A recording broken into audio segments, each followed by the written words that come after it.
আজ থেকে শুরু অমর একুশে বইমেলা। দুপুরে উদ্বোধন করবেন প্রধানমন্ত্রী তারেক রহমান। সকালে দেবেন ২১ পদক।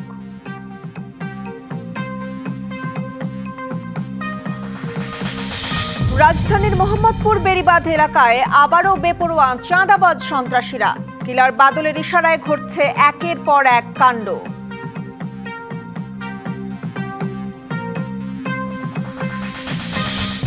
রাজধানীর পশ্চিম উলন এলাকার নির্মাণাধীন ভবন থেকে ৬ বছরের শিশুর মরদেহ উদ্ধার। হাতিরঝিল থানার সামনে বিক্ষোভ।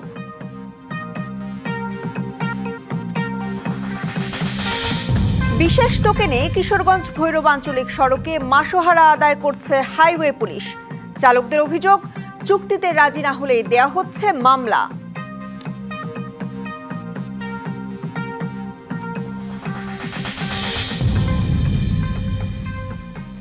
মেয়র বদলায় না চিত্র। ১৩ বছরেও স্থায়ী উন্নয়নের মুখ দেখেনি গাজীপুর সিটি কর্পোরেশন।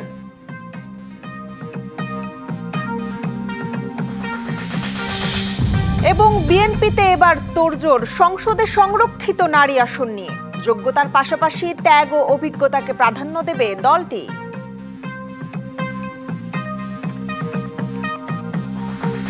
স্বাগত ডিবিসি সংবাদে। দেখছিলেন মার্কেন্টাইল ব্যাংক সংবাদ শিরোনাম। এবারে জানাবো খবরের বিস্তারিত। আপনাদের সাথে আছি সোনিয়া আফরিন ঈশিতা। নানা চড়াই উতরাই পেরিয়ে মহান ভাষা আন্দোলনের চেতনায় আজ থেকে শুরু হচ্ছে বাঙালির প্রাণের উৎসব অমর একুশে বইমেলা। দুপুরে বাংলা একাডেমি প্রাঙ্গণে প্রধানমন্ত্রী তারেক রহমান মেলার উদ্বোধন করবেন। পরে উদ্বোধনী অনুষ্ঠানেই প্রধানমন্ত্রী বাংলা একাডেমি সাহিত্য পুরস্কার ২০২৫ বিজয়ীদের হাতে তুলে দেবেন। এবছর বাংলা একাডেমি সাহিত্য পুরস্কার ২০২৫ পাচ্ছেন ৯ জন সাহিত্যিক ও গবেষক। প্রধানমন্ত্রী পরিদর্শন করবেন মেলার বিভিন্ন অংশ। এর আগে সকালে রাজধানীর ওসমানী স্মৃতি মিলনায়তনে ২০২৬ সালের ২১ পদক তুলে দেবেন প্রধানমন্ত্রী।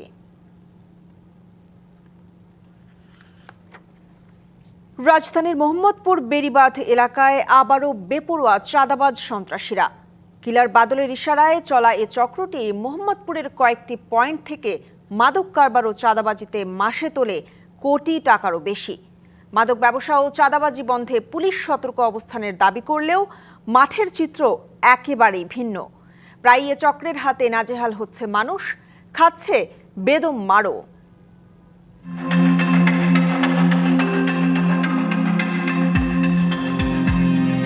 ঘড়ির কাঁটায় রাত 10:20। মোহাম্মদপুর বসিলা এলাকার একটি সিসিটিভি ফুটেজে দেখা যায় বোরখা পরা কয়েক যুবক দেশীয় অস্ত্র হাতে দৌড়াচ্ছে। এর কয়েক মিনিট আগে বৈষম্য বিরোধী আন্দোলনের অন্যতম সমন্বয়ক ইব্রাহিম খলিলকে কুপিয়ে জখম করে তারা। পরে গুরুতর আহত অবস্থায় তাকে ভর্তি করা হয় হাসপাতালে। ওই হামলার নেতৃত্ব দেয় রাব্বি নামে এক দুর্বৃত্ত। এর আগে ২১ ফেব্রুয়ারির একটি ফুটেজে দেখা যায় দিনে দুপুরে মোহাম্মদপুর ৩ রাস্তার মোড়ে শ্রমিক নেতা রাসেল ও মামুনের উপর নির্মম হামলা চালায় দুর্বৃত্তরা। স্থানীয়রা বলছেন সিএনজি স্ট্যান্ড থেকে চাঁদা তুলতে বাধা দেয় এই হামলা।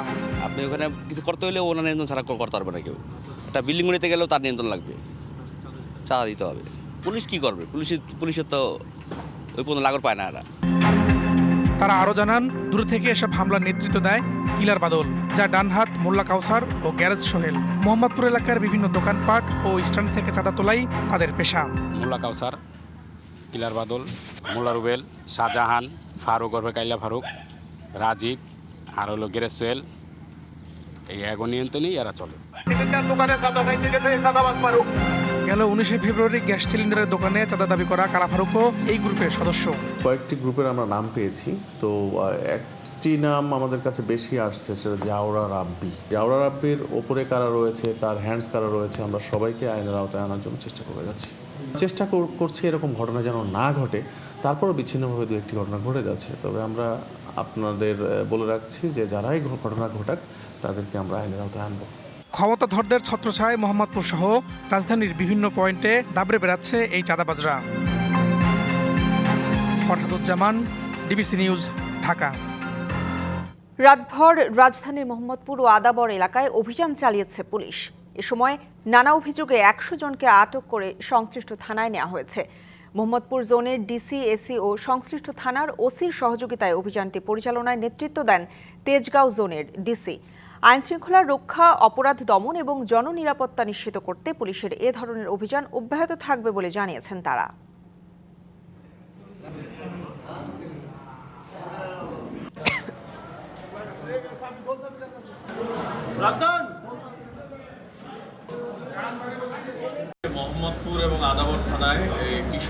চাঁদাবাজ এবং ছিনতাইকারী যে দৌরাত্ম্য, সেই দৌরাত্ম্যকে প্রতিহত করার জন্য আমাদের রাত 10টা থেকে এই প্রায় রাত 2টা পর্যন্ত আমরা অভিযান পরিচালনা করলাম। আমরা এই অভিযান অব্যাহত রাখব যেন মোহাম্মদপুর ও আদাবরে কোনো ধরনের কিশোর গ্যাং, ছিনতাই, চাঁদাবাজ যেন মাথা চাড়া দিতে না পারে এবং এই এলাকার আইন শৃঙ্খলা যেন অবনতি ঘটাতে না পারে, সেজন্য আমাদের অভিযান অব্যাহত থাকবে। বিশেষ টোকেনের মাধ্যমে কিশোরগঞ্জ ভৈরব আঞ্চলিক সড়কে মাসোহারা আদায় করছে হাইওয়ে পুলিশ। চালকদের অভিযোগ, চুক্তিতে রাজি না হলেই দেয়া হচ্ছে মামলা। পুলিশের ভেস্ট পরিয়ে বহিরাগতদের দিয়েও তোলা হচ্ছে চাঁদা। এভাবে প্রতি মাসে কটিয়াদি ও ভৈরব হাইওয়ে থানায় যাচ্ছে কোটি টাকার বেশি।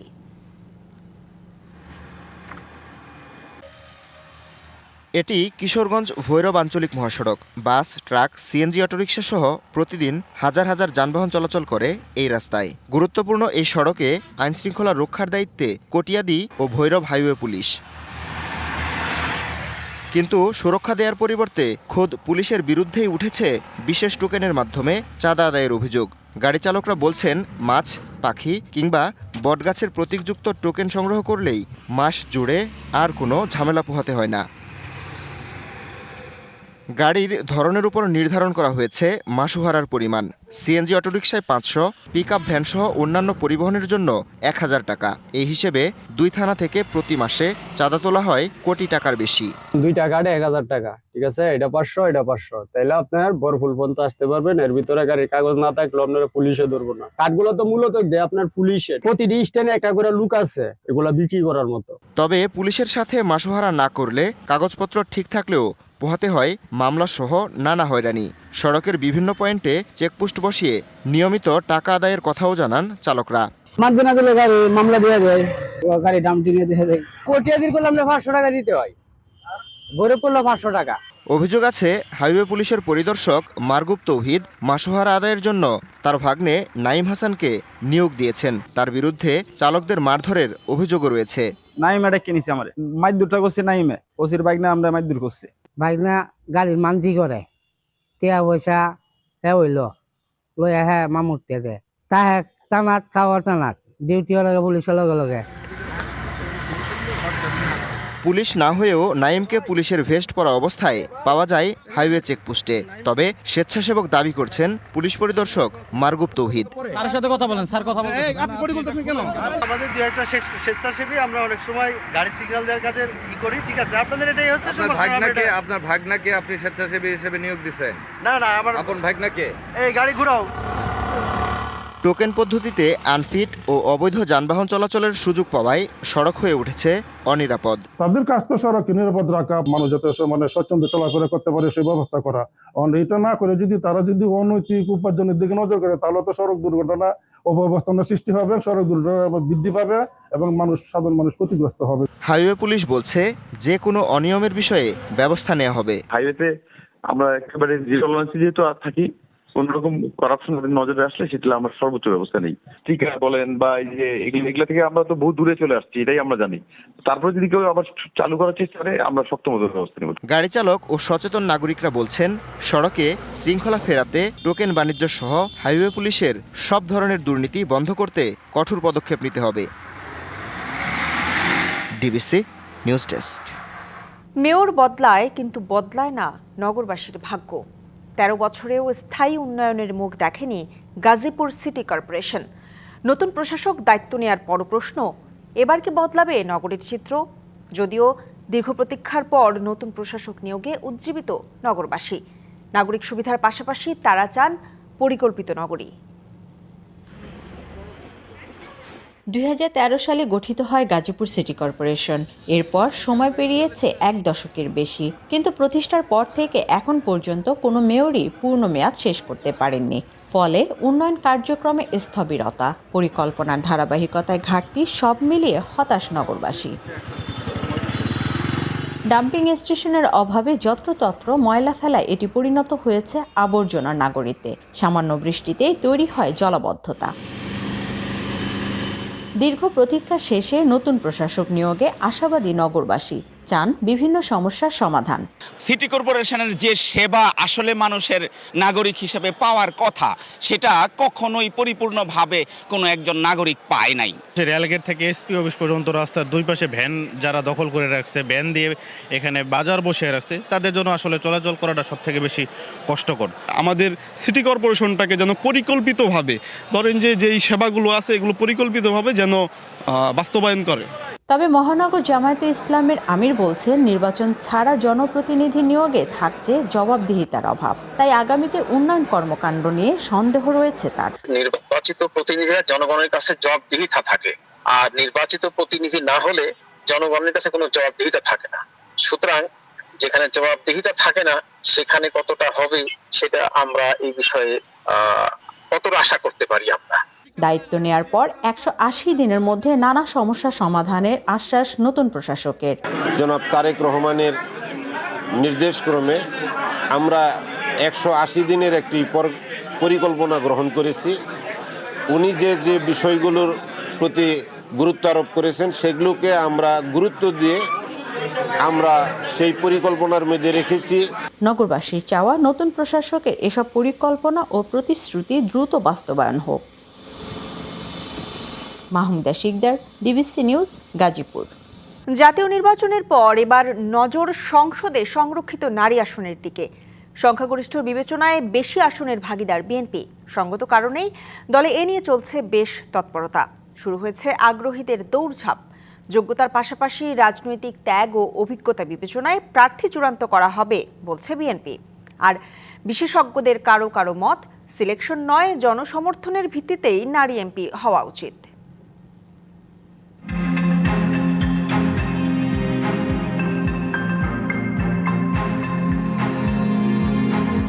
সংসদে সংরক্ষিত নারী আসন নারী নেতৃত্ব বা ক্ষমতায়নের গুরুত্বপূর্ণ প্ল্যাটফর্ম হিসেবে বিবেচিত। এমপি মন্ত্রীদের শপথের পর নতুন সরকারের পথ চলা শুরু হয়েছে। একই সঙ্গে সংরক্ষিত নারী আসন ঘিরে বিএনপিতে শুরু হয়েছে দৌড়ঝাঁপ। এমপি হতে রাজনৈতিক বিবরণ দিয়ে জীবন বৃত্তান্ত দলের নীতি নির্ধারণী পর্যায়ে জমাও দিচ্ছেন অনেকে। সংসদের সংরক্ষিত নারী আসন 50টি। সাধারণত প্রতি 6 জন সাধারণ সদস্যের বিপরীতে একটি সংরক্ষিত নারী আসন বণ্টন হয়। আইনে কোনো কোনো ক্ষেত্রে লটারির বিধানও রয়েছে। বিএনপি এককভাবে পেয়েছে 209টি আসন। সেই হিসেবে দলটি সংরক্ষিত নারী আসন পাচ্ছে 35টি। তথ্য বলছে, সংরক্ষিত এই 35 আসনের বিপরীতে মহিলা দল সহ অতীতে ছাত্রদল করা নেত্রী ও স্থানীয় পর্যায়ে রাজনীতি করা আগ্রহী প্রার্থী শতাধিক। সংরক্ষিত আসনে এমপি হতে বিএনপির কেন্দ্র থেকে তৃণমূল পর্যন্ত বিভিন্ন পর্যায়ে উৎসাহ বিরাজ করছে। যোগ্য ও ত্যাগীরা যেন জায়গা পায় এমন চাওয়াই অনেকের। পার্লামেন্টে যেটা হয় যে ওখানে গেলেই তো হবে না, ওখানে তো এটা ল মেকার, শিক্ষিত কিংবা ভালো বলতে পারে, এইসব বিষয়গুলোকে সবসময় গুরুত্ব দেওয়া হয়।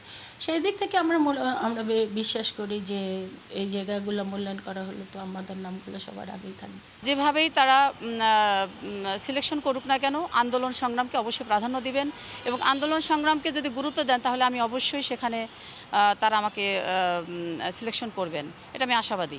ন্যায় বিচার প্রতিষ্ঠা করা, বৈষম্যহীন সমাজ ব্যবস্থা গড়ে তোলা এবং প্রান্তিক জনগোষ্ঠীর কল্যাণে নিজেকে কাজে লাগাতেই পার্লামেন্টে যেতে চাই। জনগণ এবং দলের সঙ্গে সম্পৃক্ত আছেন এমন প্রার্থীরাই সংরক্ষিত আসনে জায়গা পাবে বলে জানিয়েছেন বিএনপি মহাসচিব। পার্লামেন্টের সিদ্ধান্ত হবে, আপনার যেটা হওয়ার তাদের জনগণের সঙ্গে সম্পৃক্ত থাকতে হবে, রাজনীতির সঙ্গে সম্পৃক্ত, দলের সঙ্গে সম্পৃক্ত থাকতে হবে। আমাদের দলের পক্ষ থেকে যারা দলের সঙ্গে সম্পৃক্ত আছেন তাদেরকে প্রাধান্য দেওয়া হবে। বিশেষজ্ঞদের কেউ কেউ বলছেন, সংরক্ষিত নারী আসনের এমপি সিলেকশন না করে জনসমর্থনের ভিত্তিতে হওয়া উচিত। একেবারেই সিলেক্টেড হওয়া উচিত। আমি দেশের জন্য কাজ করব, আমি পার্লামেন্টে যাব, আমি জনগণের নিয়ে যাব। 6টা ভোটের ভেতরে প্রত্যেকে কনস্টিটিউয়েন্সিতে নারী প্রার্থীর নাম করে সেখানে আর একটা টিক দিয়ে দিলেই তো হতো। দলীয় নেতাদের পাশাপাশি সমাজ হিতৈষী ব্যক্তিদের সংরক্ষিত নারী আসনে আনতে পারলে সার্বিকভাবে টেকসই পরিবর্তন সম্ভব বলে মনে করেন বিশ্লেষকরা। Anwar Hossain, DBC news, Dhaka. কক্সবাজার জেলা আইনজীবী সমিতির নির্বাচন ঘিরে এখন চলছে আলোচনার ঝড়। প্রতিদ্বন্দ্বিতা হচ্ছে 3টি প্যানেলে। এর আগে বিএনপি জামাত সমর্থিতরা জোটবদ্ধ হয়ে নির্বাচন করলেও এবার অংশ নিচ্ছেন আলাদাভাবে। 1 বছর বিরতির পর আওয়ামী লীগ সমর্থিতরা প্যানেল ঘোষণা করায় জমে উঠেছে লড়াই। এ নিয়ে দেখা দিয়েছে মিশ্র প্রতিক্রিয়াও।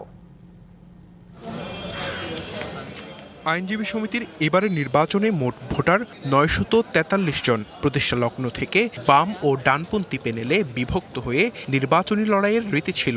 একটি প্যানেলে আওয়ামী লীগ সমর্থিত আইনজীবীরা এবং অপর প্যানেলে বিএনপি ও জামায়াত সমর্থিতরা।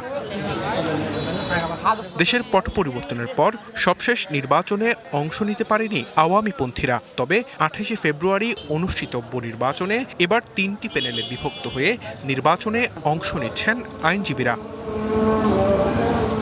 17টি পদে বিএনপি ও জামায়াত সমর্থিতরা পূর্ণ প্যানেলে অংশ নিলেও আওয়ামী সমর্থিতরা লড়ছেন 14টি পদে। সাধারণ সম্পাদক পদে স্বতন্ত্র নির্বাচন করছেন আরও একজন। 3টি প্যানেল নিয়ে যে এখানে নির্বাচনটি হচ্ছে আগামী 28 তারিখ, খুবই সুন্দর এবং সৌহার্দ্যপূর্ণ পরিবেশে এই পর্যন্ত আমাদের কাজগুলো চালিয়ে নিচ্ছে। মানে এখনো কোনো আসলে আমরা বাধার সম্মুখীন হইনি। কার্যক্রম নিষিদ্ধ আওয়ামী লীগের নামে সরাসরি নির্বাচনে অংশ না নিলেও কৌশলে সাধারণ আইনজীবী পরিষদ নামের প্যানেলে নির্বাচন করছেন আওয়ামীপন্থী আইনজীবীরা। আমি যখন যুদ্ধে নামবো, আমার সাথে কে যুদ্ধে আসলে সেটা আমার দেখার বিষয় না। যুদ্ধ আমাকে জয়ী হতে হবে সেই মনোভাব নিয়ে আমরা মাঠে নামি।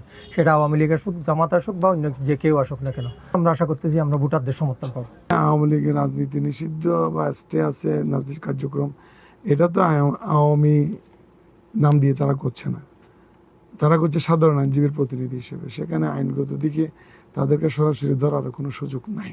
এবার যোগ্য ও মেধাবী নেতৃত্ব নির্বাচন করবেন ভোটাররা, আশা জ্যেষ্ঠ আইনজীবীদের। প্রথমবারের মতো এবার দেখলাম বিএনপি এক প্যানেল, জামাত এক প্যানেল, আরেকটা প্যানেল হয়েছে এরা আওয়ামী লীগ প্যানেল দাবি করতেছে না। এটা দেখার বিষয়। 28 তারিখ পর্যন্ত অপেক্ষা করতে হবে কে জিতে। প্রতিবারেই আমরা আশা করি যে ভালো লোকগুলোকে আইনজীবী সমিতিতে আমরা নিয়ে আসতে পারি, তাহলে আমরা তাদের দ্বারা কিছু আইনজীবী সমিতি উপকৃত হতে পারবে। আগামী রবিবার সকাল 9টা থেকে বিকেল 3টা পর্যন্ত কক্সবাজার জেলা আইনজীবী সমিতি ভবন ও চকরিয়া উপজেলা চৌকি আদালত ভবন কেন্দ্রে একযোগে চলবে ভোট গ্রহণ। DBC news desk. অনুকূল আবহাওয়া থাকায় রাজশাহীতে এবার মুড়িকাটা পেঁয়াজের ভালো ফলন হয়েছে। এই পেঁয়াজ থেকে এবার 512 কোটি 37 লাখ টাকা আয়ের লক্ষ্যমাত্রা চাষিদের। দেশে 3 দফায় গ্রীষ্মকালীন মুড়িকাটা ও চারার মাধ্যমে বিপুল পরিমাণ পেঁয়াজ উৎপাদন হয় বলছে কৃষি বিভাগ। দেশে যা উৎপাদন হয় তা দিয়ে দেশের চাহিদা পূরণ করা সম্ভব, কিন্তু বিদেশ থেকে পেঁয়াজ আমদানিতে ক্ষতিগ্রস্ত হন চাষিরা। রাজশাহী জেলার ৮,৩৪৪ হেক্টর জমিতে এবার মুড়িকাটা পেঁয়াজ চাষ হয়। এতে ১,৪৮,১০৬ মেট্রিক টন পেঁয়াজ উৎপাদনের আশা করা হচ্ছে। এরই মধ্যে ৯০% পেঁয়াজ উঠেছে চাষির ঘরে। বাজার ভালো থাকায় দামও মিলছে ভালো। এবার চাষিদের লক্ষ্যমাত্রা পেঁয়াজ বিক্রি করে আয় করবেন ৫১২ কোটি টাকারও বেশি। ১ বিঘা জমিতে পেঁয়াজ আবাদে কৃষকের ব্যয় হয় ৭০,০০০ টাকা। বিদেশ থেকে আমদানি করলে ক্ষতিগ্রস্ত হওয়ার শঙ্কা চাষিদের। যে প্রতি বছরই দেখা যায় যে নভেম্বর এবং ডিসেম্বর মাসের দিকে বিদেশ থেকে গভর্নমেন্ট পেঁয়াজ আমদানি করে। কোন কারসাজিতে যে এটা হয় এটা আমরা বুঝতে পারি না। এখন বাজার ১২০০ থেকে ১৩০০ টাকা বাজার, এই কারণে আমরা লাভবান হতে পারছি না। তো হুট করে বাজারে বিদেশি পেঁয়াজের এলসি আমদানি করার কারণে মাঝখানে কৃষকেরা লোকসানের মুখে পড়ছে। যখন আমাদের ফসলগুলো ওঠার সময় হয়, সরকার যেন এলসিটা বন্ধ রাখে। জেলা কৃষি অফিস বলছে প্রতি হেক্টর জমিতে এবার পেঁয়াজের গড় ফলন ১৭.৭৫ মেট্রিক টন। চাষকৃত জমিতে পেঁয়াজের সম্ভাব্য ফলন ধরা হয়েছে ১,৪৮,১০৬ মেট্রিক টন। আমাদের উৎপাদন তো যথেষ্ট পরিমাণে হয়েছে, আর কিছুদিনের মধ্যে কিন্তু আমাদের চারা আল পেঁয়াজটাও চলে আসবে আবার মাঠে। এবার রাজশাহী জেলাতে প্রায় ১৩৩৫ হেক্টর জমিতে আমাদের গ্রীষ্মকালীন পেঁয়াজের আবাদ হয়েছে। দেশে প্রতি বছর পেঁয়াজের চাহিদা ৩৫ থেকে ৩৬ lakh metric ton. Sourav Habib, DBC news, Rajshahi. একসময় মঙ্গা পীড়িত জনপদ হিসেবে পরিচিত ছিল উত্তরের জনপদ রংপুর। দারিদ্র আর অনটনের সেই দিনগুলোতে ইফতার মানেই ছিল চাল ভাজার গুঁড়া আর কলা। সামান্য আয়োজন দিয়েই অনেকে রোজা ভাঙতেন। কিন্তু কালের পরিক্রমায় বদলে গেছে দৃশ্যপট। অর্থনৈতিক সমৃদ্ধিতে বৈচিত্র্যময় রঙিন আর রসনাবিলাসে ভরপুর এখন রংপুরের ইফতার।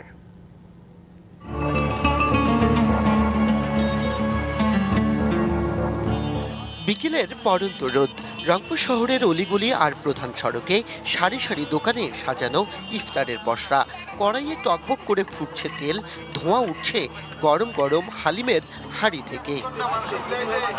বিফ চপ, মাটন চপ, খাসির রেজালা, মুরগির ঝাল ফ্রাই, পাশাপাশি জিলাপি, মস্কট হালুয়া, সানা পোলাও, বুট বিরিয়ানি, আরও আছে খিচুড়ি, ছোলা, বুন্দিয়া, পেঁয়াজু, বেগুনি। সব মিলিয়ে যেন এক উৎসবের আয়োজন।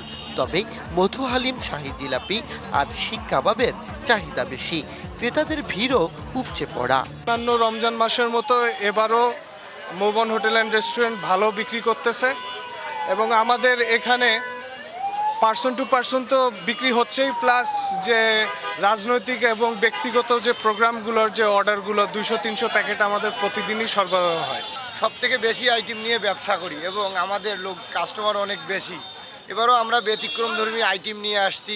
আশা করা যায় যে 10 রমজানের পরে আমাদের বেচা বিক্রিটা ডাবল হতে পারে, আমরা এটা আশা করি। শহর জুড়েই বেড়েছে ইফতার পার্টির আয়োজন। খুচরা বিক্রির পাশাপাশি বাজারে বাড়ছে ইফতার প্যাকেটের অর্ডার। কেউ রং বা আদার্স কোনো স্বাস্থ্যসম্মতি বা যেন ক্ষতি না হয় সেই জিনিস কেউ ব্যবহার করবে না, ইনশাল্লাহ আশা রাখি। আর আমাদের রংপুর শহরে ভিতরে আশা করি প্রায় না হয় 400-500 দোকান হবে, ইফতারি দোকান। আশা করি এখন জমে ওঠে নাই, তো আস্তে আস্তে হবে। রমজান ঘিরে প্রতি বছরই বাহারি স্বাদের ইফতার নিয়ে বসেন দোকানিরা। এবছরও তার ব্যতিক্রম নয়। তবে বাজারে প্রশাসনের তদারকি কিছুটা কম, এমন অভিযোগও আছে। সরকারের তো অবশ্যই তদারকি করা দরকার, যে জিনিসটা সহি হচ্ছে কিনা। সরকারের দায়িত্ব আছে না, সরকার তো একজন আমাদের, মনে করেন উনি আমাদের অভিভাবকের মতো। সমৃদ্ধ ইফতার আয়োজন। রংপুরের এই পরিবর্তন শুধু খাদ্যের নয়, এটি এক জনপদের আর্থসামাজিক অগ্রযাত্রার গল্প। Majed Masud, DBC news, Rangpur. সংবাদ এই ছিল এখনকার মতো। ডিবিসি নিউজের সংবাদগুলো পড়তে ভিজিট করুন dbcnews.tv আর ভিজিট করুন ডিবিসির ফেসবুক পেজ এবং ইউটিউব চ্যানেল। ডিবিসির সঙ্গে থাকুন।